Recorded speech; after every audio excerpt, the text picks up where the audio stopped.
Allô la planète, du retour du festival Rock Castel au Kellar, édition 2021, l'éloge du voyage lent. Donc pour Allô la planète, on est sur le festival du Rock Castel qui se passe au Kellar dans le Larzac, en direct du camping-car où nous accueillons donc Catherine qui a voyagé avec Michel en canoë entre l'Allier et la Loire. Voilà.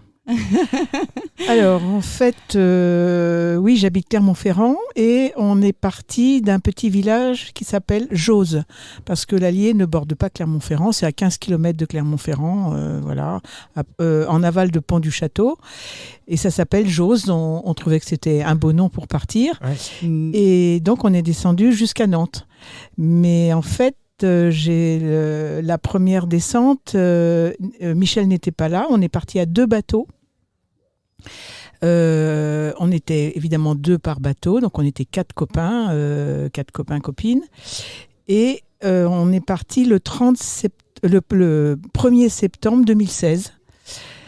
On ne savait pas combien de temps on allait mettre pour arriver. Et en fait, on a mis 30 jours, donc on est arrivé fin septembre à Nantes. Et au moment d'arriver, là, on n'était plus que 2 parce que les autres coéquipiers se sont arrêtés à Saumur, et donc on a continué à 2 avec Patrice Guermandy. Alors, on était tous des gens de CCI, Cyclo Camping International. Et là, moi, j'ai fondé Canoë Camping International. Voilà, après le vélo, le canoë. Voilà. Et en arrivant à Nantes avec Patrice, je me suis dit, mais c'est déjà fini, ça fait 30 jours, mais je vais le refaire. C'était tellement bien que j'ai décidé à ce moment-là de recommencer la descente. Et donc il y a Michel qui m'a contacté, Michel Salès, et qui m'a dit, moi je veux bien descendre avec toi. J'ai cherché des tas de coéquipiers partout dans les clubs de canoë-kayak. Il y a des gens qui m'ont répondu, il y a des gens à qui j'ai fait un premier film, des gens à qui j'ai montré mon film, et puis au moment de partir ou un mois avant, non, je peux pas, j'ai des travaux, j'ai ceci, j'ai cela. Donc je dis à Michel, tant pis, on y va tous les 2. Donc voilà, ça c'était la seconde descente. Avec Michel, on est parti début juin. Il y avait plus d'eau. Donc les 2 premiers jours, on avait déjà fait la même distance que la première fois en 5 jours. Donc je dis, oh là là, on se calme. Parce que moi, je veux que ça dure. Je veux que ça dure. Le canoë sportif, la voilà. deuxième fois. Donc, et en fait, on a mis aussi 30 jours. Et il y a à peu près 700 km d'eau. Donc l'Allier d'abord, qui se jette dans la Loire en aval de Nevers au bec d'Allier, qui est très sauvage, l'Allier. Il y avait beaucoup d'oiseaux la première fois, il y a peu d'accès par la route. Donc la première fois, on avait beaucoup bivouaqué, on a été 3 ou 4 fois dans les campings seulement.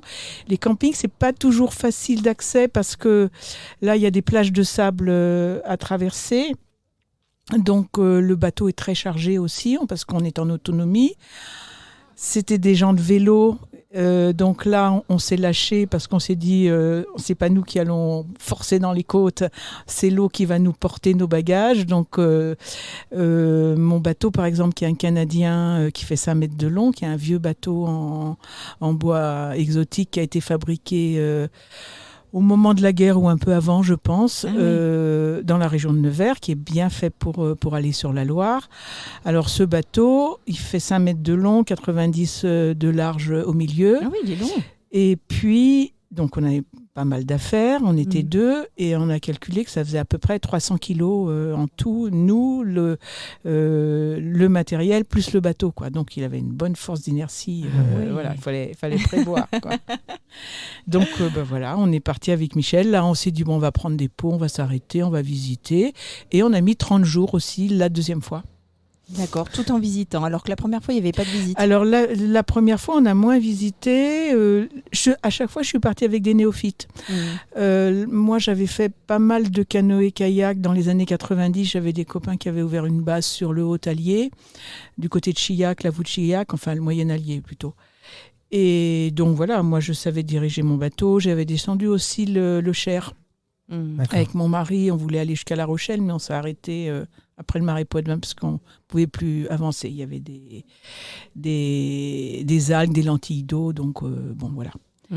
Et puis, donc, je suis partie avec des néophytes. Le premier voyage, il y a les amis du second bateau qui se sont retournés. Donc, ils ont fait simplement une mauvaise manœuvre à l'envers, quoi. Donc, ça fait que le bateau a perdu l'équilibre, il a roulé et pof, ils étaient retournés. Donc, on les a sortis de l'eau, ils n'avaient pas pied, il y avait du courant, mais bon, tout s'est bien passé. Mais bon, voilà. Et ce que je voulais dire aussi, c'est que on s'ennuie pas du tout. Un fleuve, ça serpente tout le temps. Il faut tout le temps être vigilant. Et on apprend avec la couleur de l'eau, les petites frisures sur l'eau, etc., à voir ce qui se passe un peu devant, quoi. Au début, on ne sait pas trop, mais ça s'apprend vite.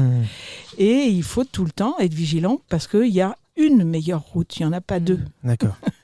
Donc, on peut prendre des routes un peu moins bonnes. À ce moment-là, on peut racler, on peut se retourner, effectivement. C'est déjà arrivé ? Alors, c'est arrivé une fois dans le premier voyage. J'ai oublié de dire que le second voyage, c'était au mois de juin 2017. Le premier, c'était au mois de septembre 2016 et le second, début juin jusqu'à fin juin 2017. D'accord. Et puis... Le premier voyage, il y avait aussi beaucoup d'oiseaux, des cormorans, des aigrets, des hérons, des gravelots, des tas d'oiseaux tout le temps, jusqu'à Nantes. Le second voyage, au mois de juin, il n'y en avait presque plus. Il n'y avait pratiquement plus de cormorans, pas d'aigrettes. Par contre, on a vu des vols de guêpiers, c'est des beaux oiseaux assez rares. Il y avait des cigognes sur l'Allier. Là, on nous a dit que les cigognes, maintenant, commençaient à rester, qu'elle migrait plus, qu'elle restait tout l'hiver. Mais bon, on a vu beaucoup moins d'oiseaux. Et ce qui était drôle aussi, c'est que donc à 6 mois d'écart, il y a des tas d'endroits que j'ai pas reconnus parce que ces fleuves changent. C'est des fleuves sauvages, c'est des fleuves qui sont pas navigables, c'est des fleuves qui ont plus ou moins des crues, qui bougent, surtout l'Allier. L'Allier n'a pas été trop investi comme la Loire, quoi. La Loire, il y a quand même beaucoup de travaux dessus, donc bon. Mais ça change. Les fonds aussi, au fond, les bancs de sable se déplacent avec les crues, le niveau de l'eau, etc. Donc de le faire une seconde fois, c'était aussi une découverte pour ça. Oui, c'était nouveau du coup. Voilà. Ah, oui. Et le faire dans la descente et dans la montée aussi, c'est différent. Alors, dans la montée, c'est beaucoup plus difficile parce qu'il y a le courant. Le bateau que j'ai qui était fabriqué au bord de la Loire, alors ce bateau, je dois dire quand même que c'est mes grands-parents qui l'avaient offert à mon oncle au moment où il a eu son bac en 47, quelque chose comme ça. Et... Donc, et il me l'a offert quand j'ai eu mon bac, moi. Voilà. Donc, c'est un vieux bateau de famille. Et ce bateau, donc construit au bord de la Loire, est un bateau de loisirs. Hein. C'est pas un bateau de pêche ou pour faire des grands voyages, je pense, mais il est parfaitement bien fait pour la Loire. Et il a, si on veut, il a un mât. On peut mettre un mât, il y a une petite dérive derrière, il y a des stabilisateurs et je pense que c'est fait pour remonter la Loire, justement. Parce que remonter la Loire, rien qu'à la force des queues de castor, ça s'appelle les pagaies, là, c'est des queues de castor, c'est vraiment difficile, quoi, parce qu'il y a des moments, il y a du courant. Puis la Loire, en hiver aussi, il faut dire qu'il y a des gros débits, hein, je l'ai vu. Et donc, les gens qui habitaient là, au bord de l'eau, s'en servaient pour les loisirs. Ils n'avaient pas forcément de voiture pour le remonter, milieu du XXe siècle, disons. Donc, ces bateaux permettaient, avec cette voile, cette petite dérive et les stabilisateurs, de pouvoir remonter. Sinon, remonter comme ça, peut-être en kayak, mais en canoë, 300 kilos, remonter. On l'a fait à Tours, parce qu'à Tours, on n'a pas trouvé... on voulait faire du portage. On n'a pas trouvé d'endroit pour débarquer, donc on a été obligé de remonter en amont. Et là, sur à peu près 5 km, on a remonté un peu dans les contre-courants, mais c'est quand même dur. Hein. Il y a aussi, alors justement, les portages. Tous les jours, on a porté, pratiquement. Parfois une fois, parfois 3, 4 fois par jour. Ça fait partie du voyage. Hein, ça dérouille un peu les jambes finalement, parce que quand on est assis sur l'eau.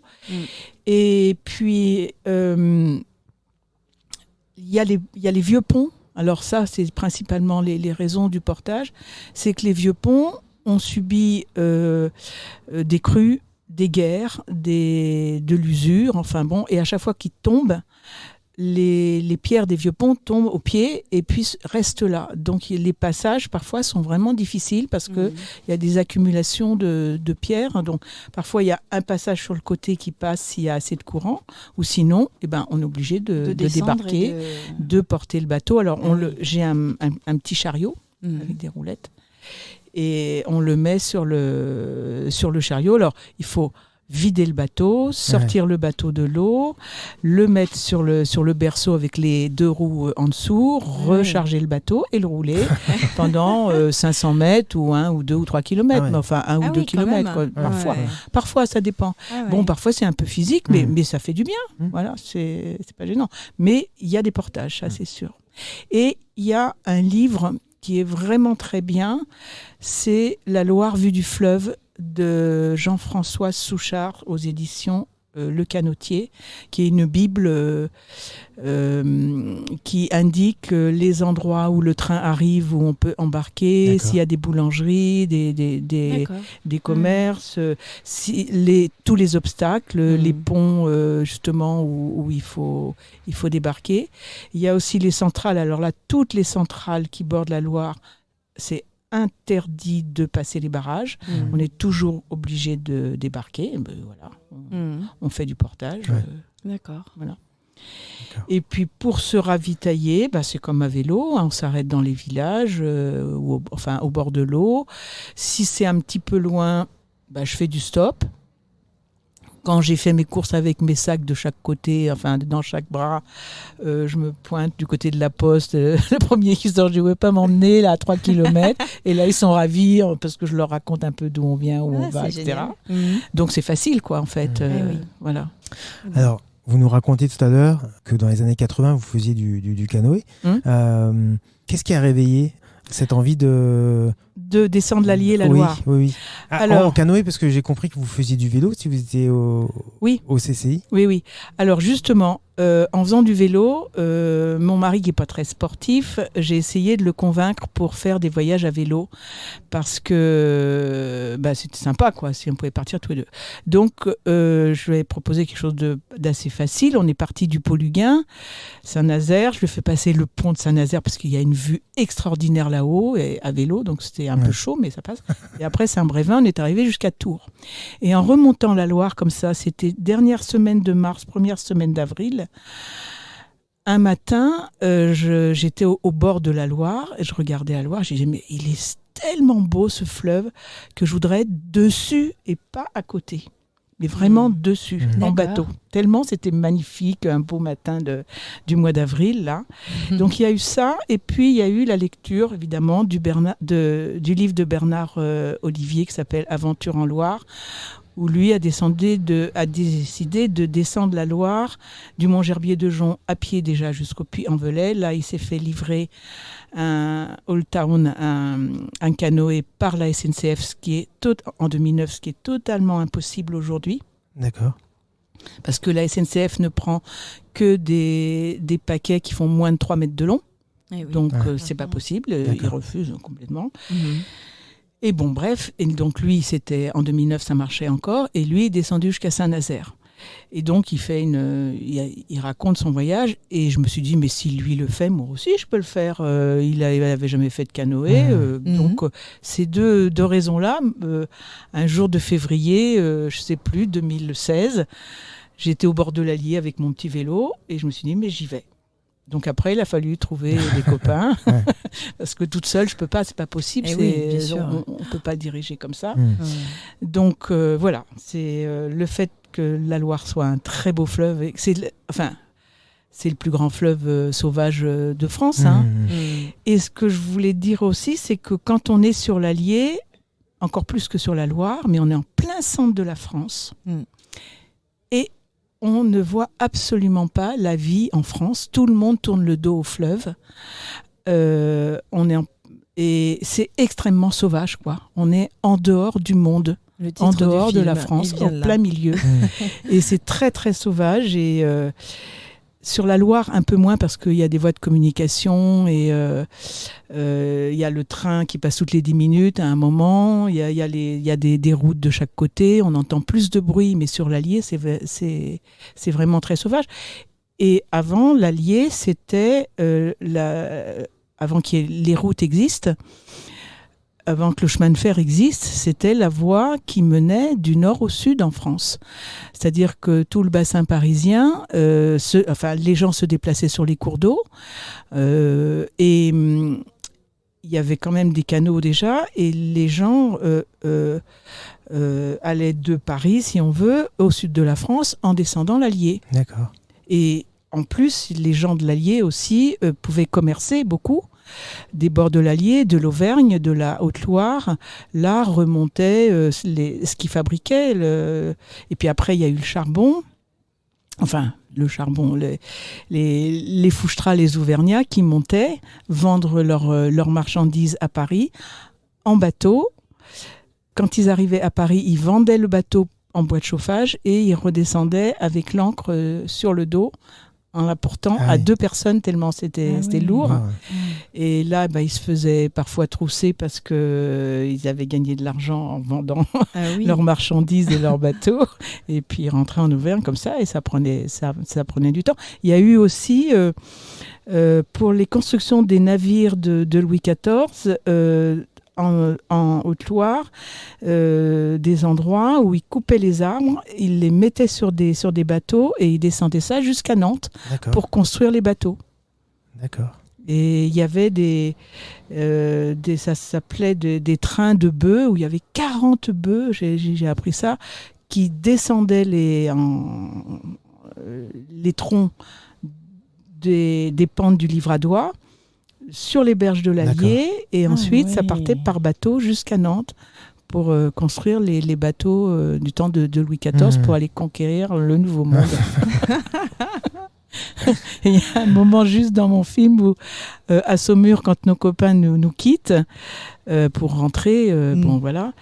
Donc on est parti à 2 et là je leur lance, on l'entend dans le film, à nous l'Amérique, puisqu'on part là sur la Loire et on pourrait traverser l'Atlantique. Mais bon, c'était pour rigoler. Vous aimeriez aller plus loin? Quel est le prochain projet? Pour l'instant, je suis un peu scotchée parce qu'avec cette histoire de Covid, mon mari est tombé malade, donc je peux rien faire là. Je suis vraiment bloquée et j'aimerais bien. Là, le fait de voir tous ces voyages là, ça me démange. Vraiment, ça me démange. C'est sûr que c'est pas un endroit où il faut aller quand on a envie de. Ah oui, non. Là, avec une copine, on s'est redonné nos adresses en disant peut-être au printemps prochain, en espérant qu'on n'aura pas de problème de confinement, de virus qui mute, qu'il faut se faire vacciner pour justement éviter ce genre de choses. Moi, je pense. Enfin, voilà. Et le vélo, c'est quelque chose que vous pratiquez? Alors le aussi vélo, encore, j'ai commencé il y a pas longtemps, il y a une dizaine d'années seulement. Un jour, un copain me dit tu voudrais pas nous accompagner à vélo en Islande? Et j'étais déjà allée en Islande, mais pas à vélo, en combi, un vieux combi Volkswagen. Et j'avais qu'une envie, c'était d'y retourner. C'était extraordinaire ce pays. Donc quand il m'a dit ça, j'ai dit oui. D'accord, je viens. J'ai pas de vélo, mais je viens. Il me dit, je t'en prêterai un. Donc, je me suis un peu entraînée avant de partir. Je suis partie avec lui et sa femme. D'ailleurs, ce copain, c'était celui qui était avec nous dans la première descente. D'accord. Voilà, il s'appelle aussi Patrice. Et puis, donc, on est parti en Islande pendant un bon mois et demi. En 2010, et quand je suis rentrée, j'ai été mordue, mais très fort, en me disant mais c'est génial, le voyage à vélo, on peut aller partout dans le monde entier, on voit beaucoup mieux qu'en voiture par exemple. En 1 heure, on voit ce qu'on voit en 10 minutes en voiture, donc on a le temps d'être imprégné, on n'est pas dans une boîte, non, c'est fantastique le vélo. En fait, pour tout dire, c'est le vélo, bon, c'est bien, mais ce qui me plaît le plus, c'est le voyage, en fait. C'est d'être on the road again. Voilà, n'importe où, même ici. Voilà, c'est d'être sur la route, de ne pas savoir ce qui va se passer dans la journée, de savoir qu'on va avoir des tas de surprises tout le temps, quoi. Et ça, c'est ça, moi, c'est ça que j'aime. Et puis bon, là, le côté canoë aussi, c'était nouveau parce que j'en avais déjà fait, mais un grand voyage, j'aime bien quand ça dure, quand c'est bien et que ça dure.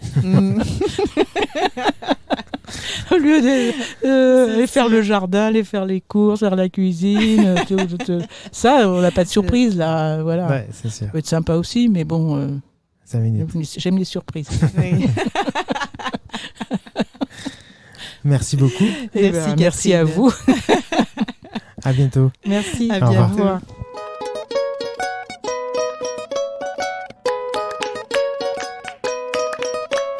Allô la planète, du retour du festival Rock Castel au Kellar, édition 2021, l'éloge du voyage lent.